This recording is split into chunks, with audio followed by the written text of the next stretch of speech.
Donc nous allons prendre nos Bibles et commencer à partager sur les anges, les différents anges et la doctrine des anges. Ok, c'est très important. Ce sont des éléments qu'il faut que nous puissions connaître tout ce temps que nous sommes. Nous allons partager sur les anges, sur l'ange de l'Éternel. Euh, voilà. Donc prenons nos Bibles. Prenons nos Bibles.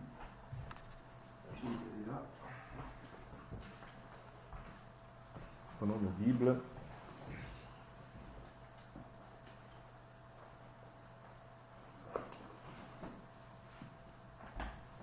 Donc,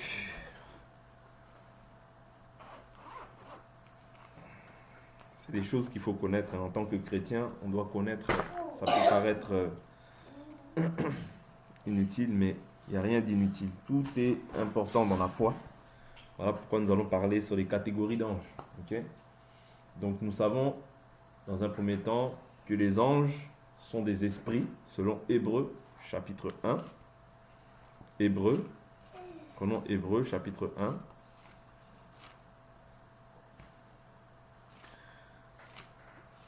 Hébreux,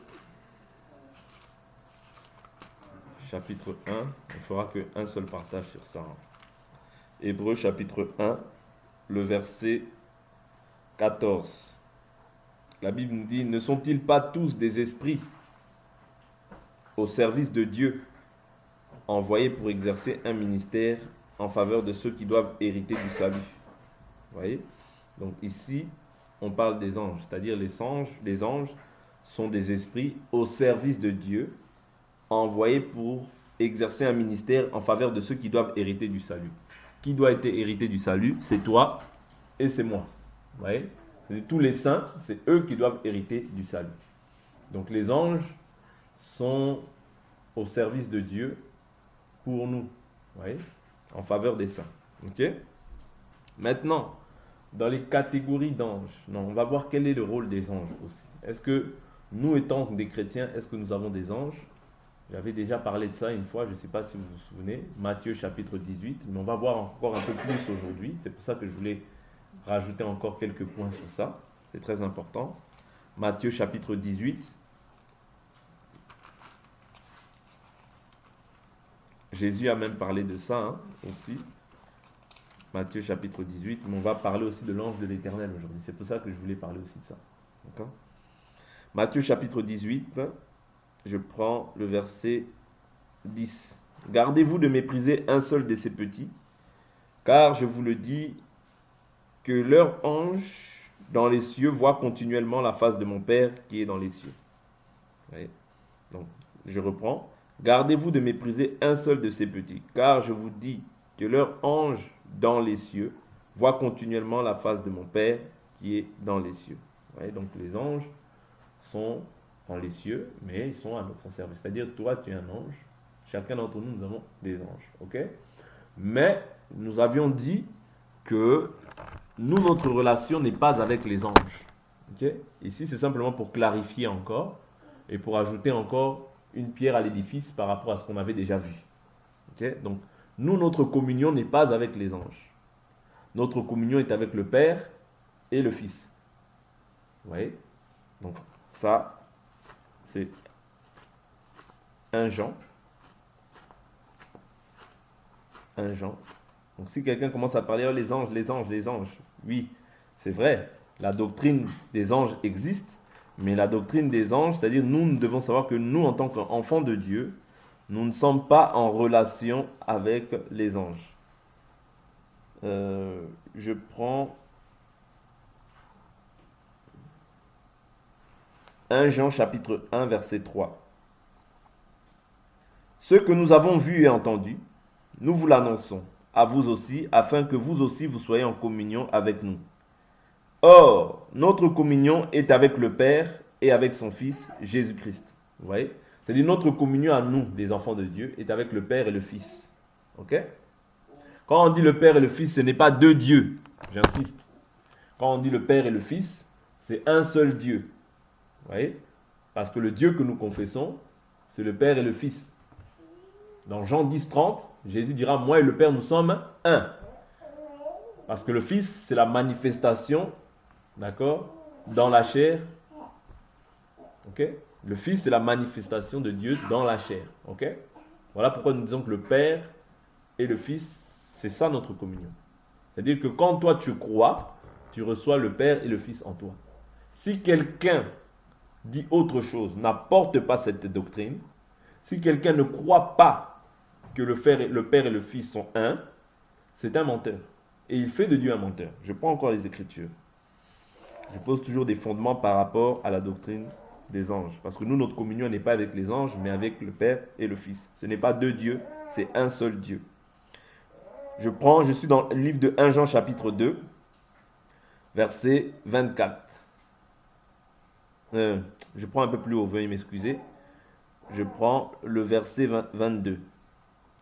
Qui est le menteur, sinon celui qui nie que Jésus est le Christ? Celui-là est l'Antichrist, qui nie le Père et le Fils. Quiconque nie le Fils n'a pas non plus le Père. Celui qui confesse le Fils a aussi le Père. Pour vous, ce que vous avez entendu dès le commencement doit demeurer en vous. Si ce que vous avez entendu dès le commencement demeure en vous, vous demeurez vous aussi dans le Fils et dans le Père. Et voici la promesse qu'il nous a faite, la vie éternelle. Je vous ai écrit ceci au sujet de ceux qui vous séduisent. Vous voyez? C'est-à-dire qu'il y a des gens qui nous séduisent. Voilà pourquoi nous devons rester dans la doctrine. Notre communion à nous, Dieu, c'est le Père et le Fils. Et c'est l'Esprit qui rend témoignage. Ok? C'est très important. Mais il n'y a pas trois dieux. C'est un seul Dieu qui s'est manifesté dans la chair comme étant le Fils et qui vient encore maintenant sous la forme de l'Esprit comme étant le Saint-Esprit, qui n'est autre que Jésus-Christ. Je prends une écriture pour confirmer ça. Ok? Actes des apôtres. Actes des apôtres. Actes des apôtres, je prends le chapitre. C'est très important de connaître ces choses-là. Actes des apôtres, chapitre 16, je prends le verset 6. Empêchés par le Saint-Esprit d'annoncer la parole dans l'Asie, ils traversèrent la Phrygie et le pays de Galatie. Arrivés près de la Mysie, ils tentèrent d'aller en Bithynie, mais l'Esprit de Jésus ne le leur permit pas. Comprenez? L'Esprit de Jésus ne le leur permit pas. C'est-à-dire l'Esprit de Jésus, ce n'est rien d'autre que le Saint-Esprit. 2 Corinthiens 5, 16, l'Écriture dit « Si nous avons connu Christ selon la chair, aujourd'hui nous ne le connaissons plus ainsi. » Ici, je vais simplement vous faire comprendre que notre communion à nous, elle n'est pas avec les anges.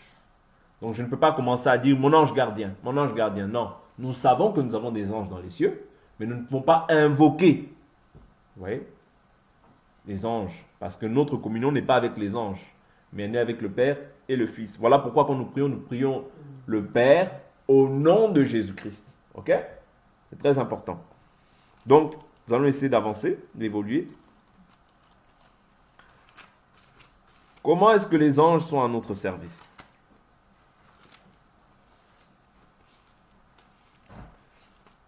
Je prends une écriture. Actes des apôtres. On va voir aussi la manière dont les anges opèrent dans le ministère qu'ils ont en faveur des saints. Vous voyez? Je prends Actes des apôtres. Je prends le chapitre. Je prends le Actes des apôtres. Je prends le chapitre.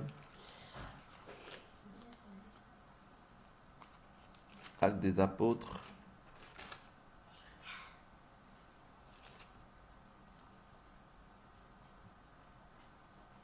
Actes des apôtres, chapitre 12, verset 5. Pierre était donc gardé dans la prison, sans relâche. La prière montait de l'église vers Dieu pour lui. Hérode allait le faire comparaître cette nuit-là. Pierre, lié de 2 chaînes, dormait entre 2 soldats, et des sentinelles devant la porte gardaient la prison. Et voici qu'un ange du Seigneur survint et qu'une lumière brilla dans la cellule. L'ange réveilla Pierre en le frappant au côté. Puis lui dit, lève-toi, promptement, les chaînes tombèrent de ses mains. Et l'ange lui dit, mets ta ceinture et attache tes sandales. Et il fit ainsi. L'ange lui dit, enveloppe-toi de ton manteau et suis-moi. Vous voyez? Donc ici, l'ange vient le délivrer afin qu'il puisse continuer à annoncer l'évangile. Vous voyez? Donc ce n'est pas une évasion. D'accord? Parce que c'est Dieu qui a permis. Pourquoi? Pour qu'il puisse aller prêcher l'évangile. Parce que les Juifs s'étaient opposés, les sacrificateurs et les chefs du peuple s'étaient opposés activement au nom de Jésus-Christ afin que les apôtres ne puissent pas relayer le message. Donc, comme la volonté de Dieu, c'était qu'ils prêchent le message, ils ont prêché. Ouais, et Dieu a délégué un ange pour que l'ange puisse le délivrer. Ok? Parce que qu'est-ce qu'il était question? Il était question que Pierre aussi puisse mourir. Parce que souvenez-vous, ils ont tué Jacques. Je prends le chapitre 12 un peu plus haut. Chapitre 12, verset 1. Vers ce temps-là, le roi Hérode porta la main sur quelques membres de l'église pour les maltraiter et fit mourir par l'épée Jacques, frère de Jean. Voyant que cela était agréable aux Juifs, il fit en outre arrêter Pierre. C'était pendant les jours des pains sans levain. Donc quand il l'avait arrêté, c'était dans le but de le tuer aussi. Vous comprenez? Donc Dieu l'a délivré. Ok? Afin qu'il puisse aussi continuer l'œuvre. Parce que tant que, je vous dis toujours, tant que ce n'est pas le temps de Dieu, tu ne mourras pas. Tu mourras en ton temps. Même si tu dois mourir, ne crains pas la mort. Parce que tu mourras au temps fixé. Souvenez-vous, plusieurs fois les gens ont voulu mettre la main sur Jésus. Mais comme ce n'était pas son temps, il n'était pas mort. Tu mourras au temps convenable où Dieu aura prévu que tu puisses mourir. C'est là que tu mourras. Vous comprenez? Donc c'est très important de comprendre ça. Jacques, c'était son temps, il est mort. Vous voyez? Pour Dieu, c'était son temps. Vous voyez? Pour Dieu, c'était son temps, donc il est mort. Mais toi, tu mourras au temps fixé par Dieu. Vous comprenez? Donc c'est très important. Je prends encore une autre manière, une autre écriture pour voir comment est-ce que les anges opèrent. Je prends un...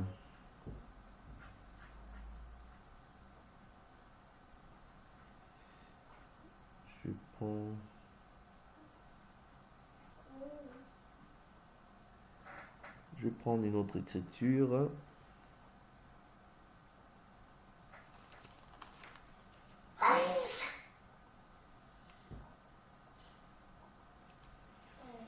Je vais prendre une autre écriture qui va nous aider.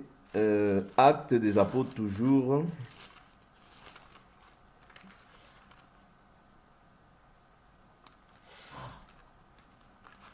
Actes des apôtres, je prends le verset 27,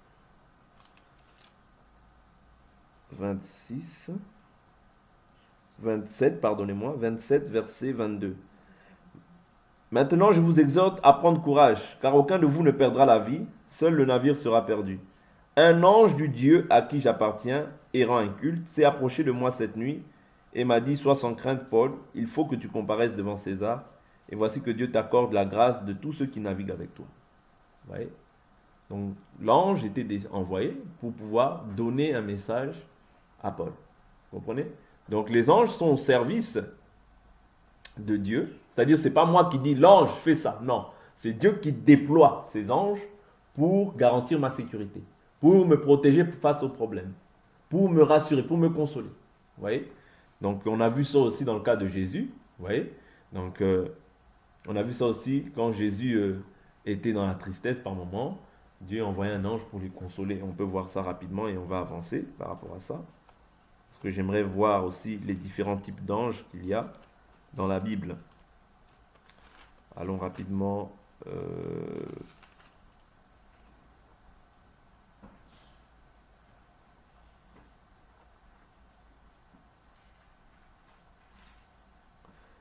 Dans Matthieu chapitre 4, je prends Matthieu 4, verset 11. Alors le diable laissa, et voici, alors le diable laissa, et voici que des anges s'approchèrent de Jésus pour le servir.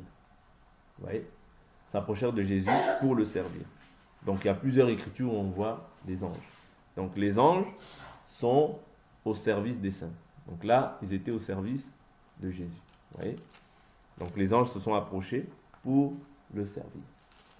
D'accord? Donc on voit en fait la doctrine des anges. La doctrine des anges, c'est que vraiment, ils sont au service des saints. Ouais. Mais ce n'est pas nous qui invoquons les anges, mais c'est Dieu qui délègue des anges pour notre sécurité. Ok? Maintenant, allons rapidement voir les différents types d'anges qu'il y a. Allons rapidement dans le livre de Ésaïe. Ésaïe,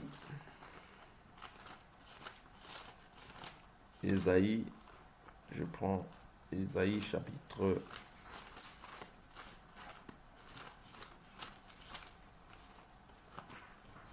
Ça, c'est vraiment de l'ordre de la connaissance, hein, donc, ce qu'on est en train de partager. Donc, dans les anges, nous avons les séraphins. Ok? Les séraphins, ce sont aussi des anges. Ésaïe 6, je prends le verset 1. L'année de la mort du roi Osias, je vis le Seigneur assis sur un trône très élevé, et les pans de sa robe remplissaient le temple. Des séraphins se tenaient au-dessus de lui. Ils avaient chacun 6 ailes. 2 dont ils se couvraient la face, 2 dont ils se couvraient les pieds, et 2 dont ils se servaient pour voler. Ouais, donc ici on voit les séraphins. Ok? En dehors des séraphins, on voit aussi les... comment? On voit les anges, les archanges. Ouais. On voit les anges. On voit les 4 êtres vivants. Ouais, on peut voir ça rapidement. On peut voir ça rapidement dans le livre de Apocalypse. Apocalypse.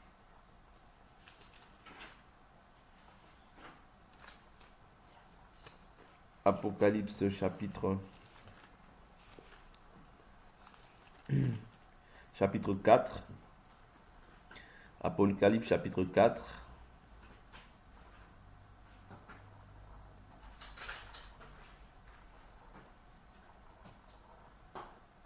Apocalypse chapitre 4, je prends le verset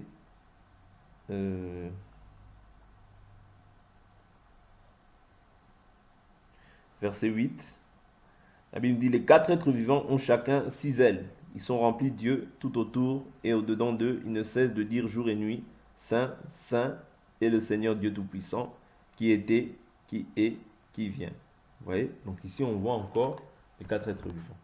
Donc après on voit les anges. Donc les anges, la Bible nous fait mention de Gabriel, Michel ou Michael. Vous voyez? Donc c'est les 2 anges dont on mentionne les noms. Vous voyez? On peut voir ça dans le livre de Jude. Jude, chapitre 1, le verset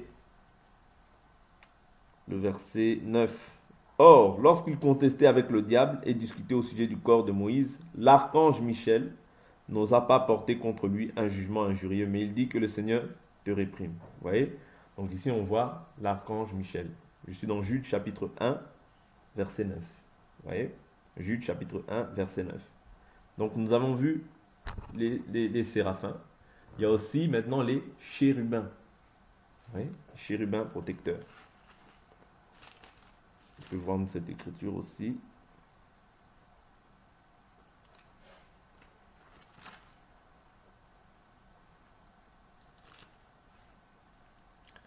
Aussi les chérubins.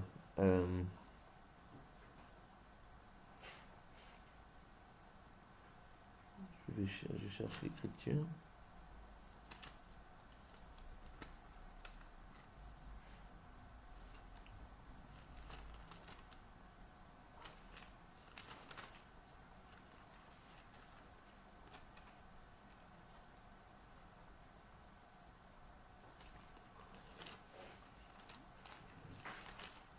Elle est même dans Genèse.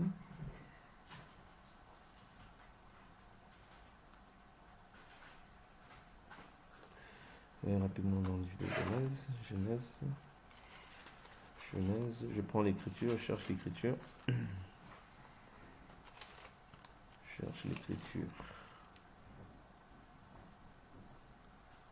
Donc, du jardin, voilà. Je prends Genèse chapitre 3, le verset 22. L'Éternel dit, maintenant que l'homme est devenu comme l'un de nous, pour la connaissance du bien et du mal, évitons qu'il tende la main pour prendre aussi l'arbre de vie, en manger et vivre éternellement. L'Éternel Dieu le renvoya du jardin d'Éden pour qu'il cultive le sol d'où il avait été tiré. Après avoir chassé l'homme, il mit à demeure à l'est du jardin d'Éden les chérubins et la flamme de l'épée qui tournoient pour garder le chemin de l'arbre de vie. Vous comprenez? Donc ici, on a vu en fait tout ce qui constitue les anges. Après, il y a les myriades et les myriades d'anges. Vous voyez? Mais ça, c'est vrai qu'après maintenant, il y a comme, par exemple, quand on voit Satan, bien Lucifer, il était aussi chargé de la louange dans le ciel. Quand on regarde Ézéchiel,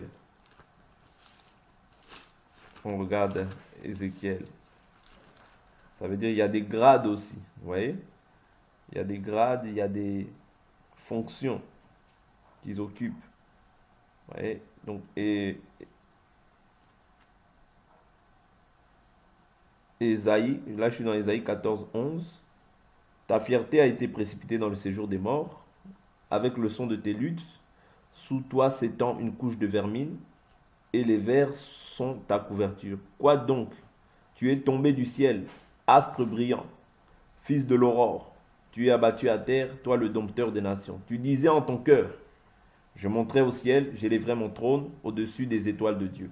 Je siégerai à la montagne de la rencontre des dieux, au plus profond du nord. Je monterai sur le sommet des nuées, je serai semblable au Très-Haut. Mais tu as été précipité dans le séjour des morts. Donc ici on voit la prophétie qui est liée en fait à Lucifer lorsqu'il a été précipité sur la terre. La même prophétie est aussi donnée dans le livre de Ézéchiel. Ézéchiel, c'est un peu plus précis dans le livre d'Ézéchiel, chapitre 28, le verset 13. La Bible nous dit, je prends le verset 12. Fils d'homme, entends une complainte sur le roi de Tyr, tu lui diras ainsi parle le Seigneur l'Éternel. Tu mettais le sceau à la perfection. Tu étais plein de sagesse, parfait en beauté. Voilà pourquoi je dis toujours que le diable, Lucifer était beau. Tu étais en Éden, le jardin de Dieu. Tu étais couvert de toute espèce de pierres précieuses, de sardoine, de topaz, de diamants, de chrysolite, d'onyx, de jaspe, de saphir, d'escarboucle, d'émeraude et d'or. Tes tambourins et tes flûtes étaient à ton service, préparés pour le jour où tu fus créé. Tu étais un chérubin protecteur aux ailes déployées. Vous voyez? Donc les chérubins aussi, protecteurs, sont des anges. Je t'avais placé et tu étais sur la sainte montagne de Dieu. Tu te promenais au milieu des pierres ardentes. Tu as été intègre dans tes voies depuis le jour où tu fus créé, jusqu'à celui où l'injustice a été trouvée chez toi par l'importance de ton commerce.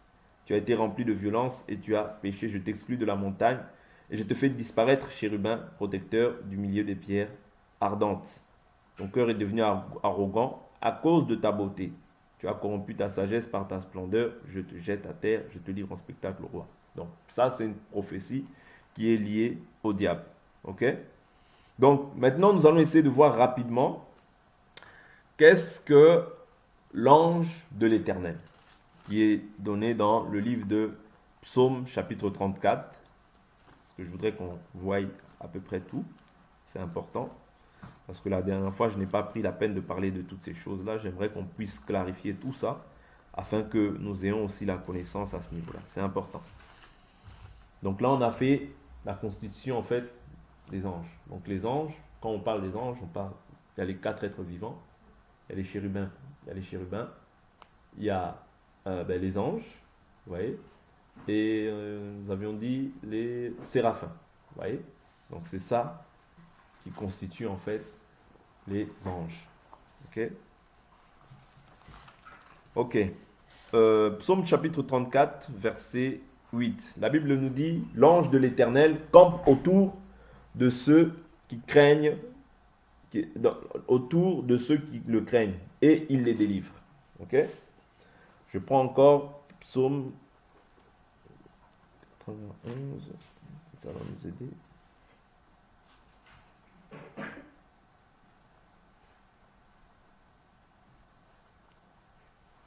Donc, on va essayer d'avancer, voir un peu dans l'ancienne alliance qui est l'ange de l'Éternel. Ok? Qui est l'ange de l'Éternel? Je vais dans le livre de Juges rapidement. Allons dans le livre de Juges pour voir qui est l'ange de l'Éternel.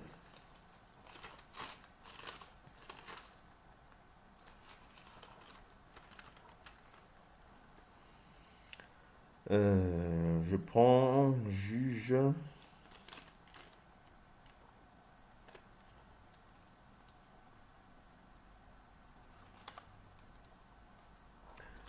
Ça va être plutôt un Samuel, je crois. Ça va être plutôt un... Non, c'est Juge chapitre 13. Juge chapitre 13, je prends le verset... Juge chapitre 13, je prends le verset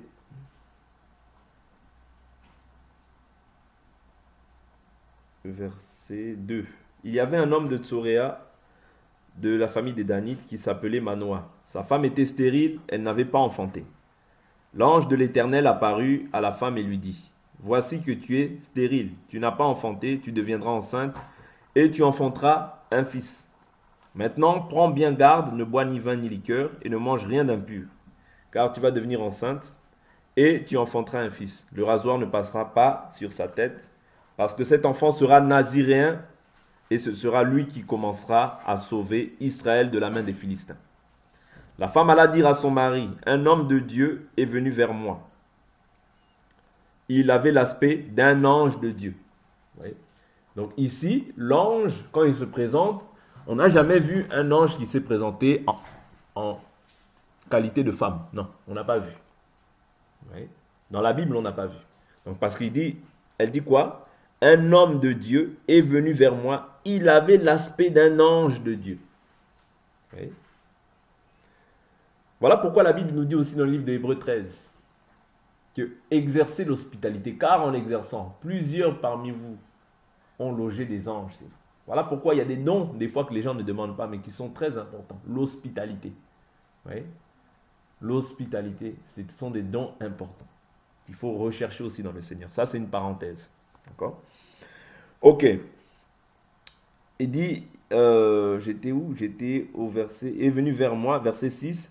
La femme alla dire à son mari, un homme de Dieu est venu vers moi. Il avait l'aspect d'un ange de Dieu. C'était vraiment effrayant. Je ne lui ai pas demandé d'où il était et il ne m'a pas fait connaître son nom. Mais il m'a dit, voici que tu vas devenir enceinte, tu enfanteras un fils et maintenant ne bois ni vin ni liqueur et ne mange rien d'impur parce que cet enfant sera naziréen de Dieu dès le ventre de sa mère jusqu'au jour de sa mort. Manoah pria l'Éternel en ces termes, ah Seigneur, que l'homme de Dieu que tu as envoyé vienne encore vers nous et qu'il nous enseigne ce que nous devons faire pour l'enfant qui naîtra. Dieu entendit la voix de Manoah et l'ange de Dieu vint encore vers la femme. Elle était assise dans un champ et Manoah, son mari, n'était pas avec elle. Elle courut promptement l'annoncer à son mari. Elle lui dit, voici que l'homme était venu l'autre jour vers moi, mais apparut. Manoah se leva, suivit la femme, alla vers l'homme et lui dit, est-ce toi qui as parlé à cette femme? Il répondit, c'est moi. Manoah dit, maintenant, quand ta parole s'accomplira, quelles seront la règle et la conduite à tenir à l'égard de l'enfant? L'ange de l'Éternel lui répondit à Manoah, la femme s'abstiendra de tout ce que je lui ai dit. Elle ne mangera d'aucun produit de la vigne, elle ne boira ni vin ni liqueur, et ne mangera rien d'impur.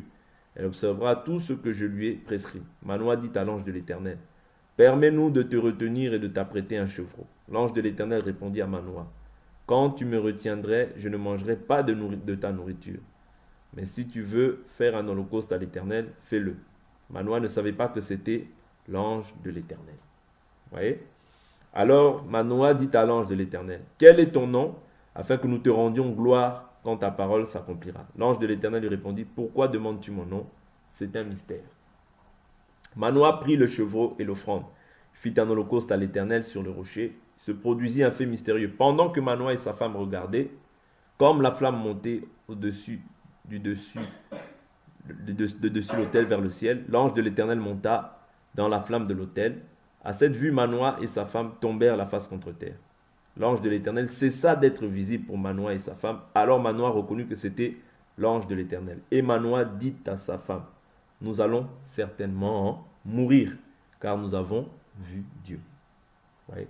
Donc l'ange de l'Éternel, en réalité, c'est Dieu, ouais, qui prend la forme d'un homme pour pouvoir apporter un message. Ouais.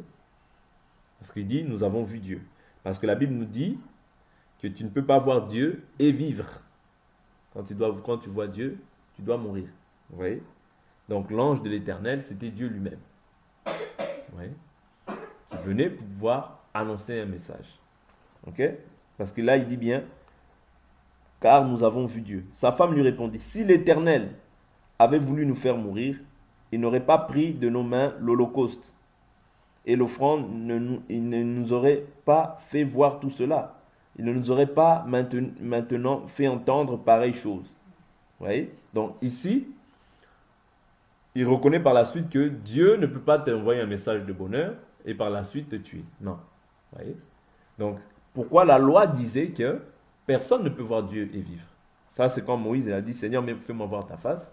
Il a dit, personne ne peut voir ma face et vivre. Vous voyez? Donc, c'est par rapport à ça qu'ils disent qu'on a vu Dieu, on va certainement mourir. Vous voyez? Donc, c'est ça. Donc, ici, on voit que l'ange de Dieu représente simplement la représentation de Dieu. Vous voyez? Dieu qui se manifeste pour pouvoir venir annoncer un message. Ok? On peut prendre encore d'autres écritures peut-être qui peuvent nous aider.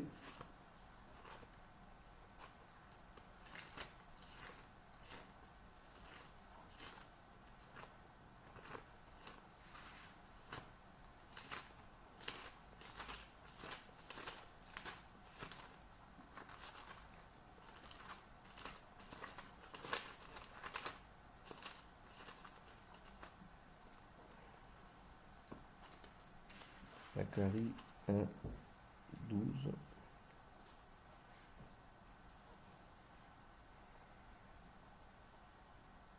Je prends Zacharie 1, verset 12.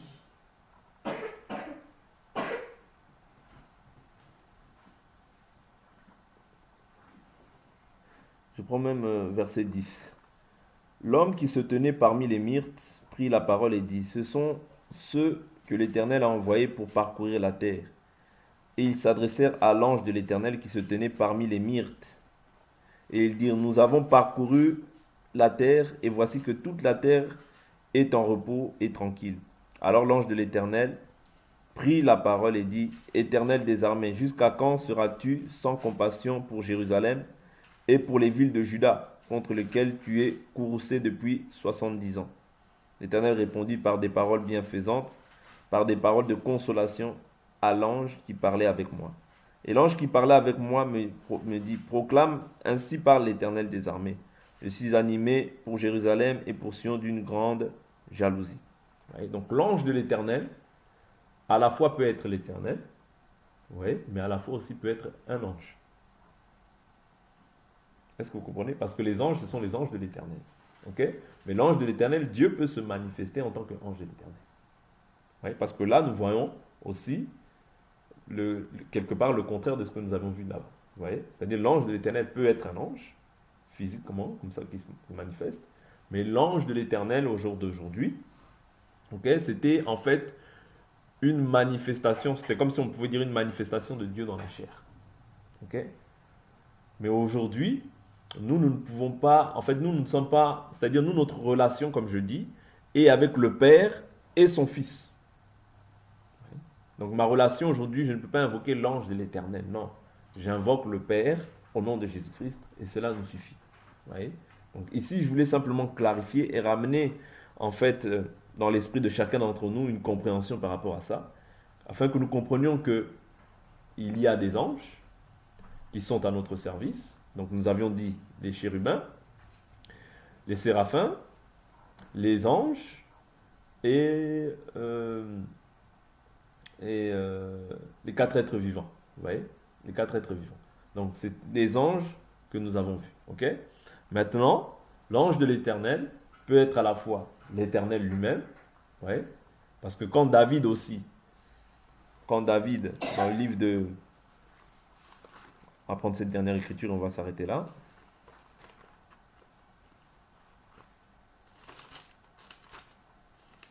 Quand David, je suis dans le livre des Chroniques, ça va nous aider. Quand il avait fait le dénombrement,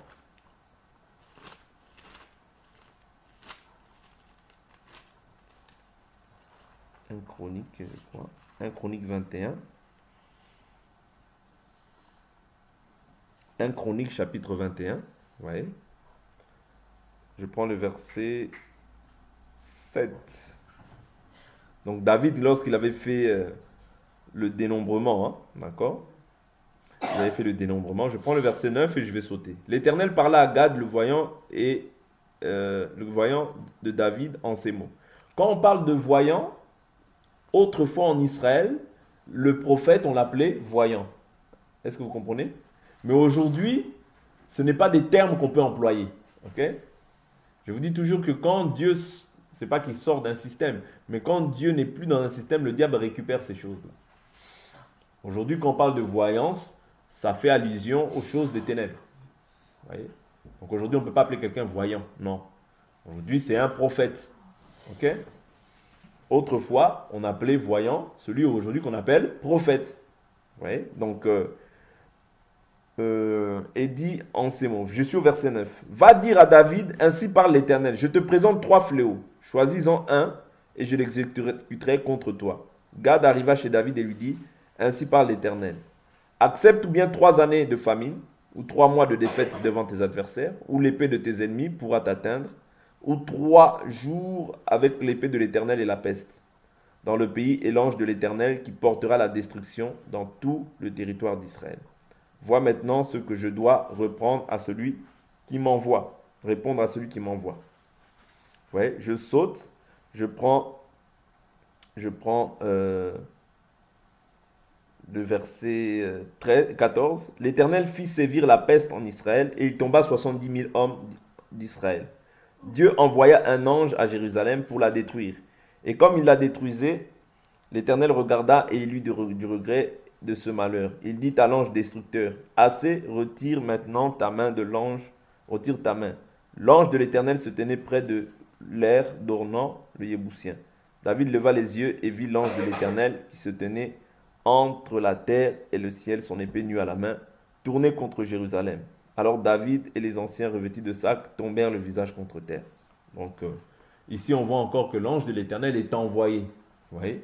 C'est-à-dire qu'il y a des aspects où on peut voir l'ange de l'Éternel comme étant l'Éternel lui-même, mais il y a des aspects où on peut voir l'ange de l'Éternel comme étant un ange que Dieu envoie pour pouvoir effectuer une action de la part de Dieu. Donc ici, c'était simplement pour clarifier ou bien pour compléter ce que nous avions déjà vu la dernière fois, vous voyez, afin que vous ayez la connaissance de ce que c'est que les anges, de la relation que nous avons avec les anges. Nous n'avons pas de relation avec les anges, mais c'est Dieu qui les envoie pour pouvoir exercer un ministère en faveur des saints, vous voyez. Et vous avez maintenant la panoplie des anges, en fait, des catégories des anges, en fait, qu'il y a auprès du Seigneur. Donc ceux dont la Bible nous fait mention. Vous voyez, nous ne voulons pas aller au-delà de ce qui est écrit. Donc c'est très important de connaître aussi, pour votre connaissance, encore de savoir qu'il y a des séraphins, des chérubins, des anges, les 4 êtres vivants. Vous voyez, tout ça, c'est aussi une bonne connaissance pour chacun d'entre nous. Donc l'ange de l'Éternel, nous l'avons vu aussi par la grâce du Seigneur. Donc nous allons finir pour aujourd'hui.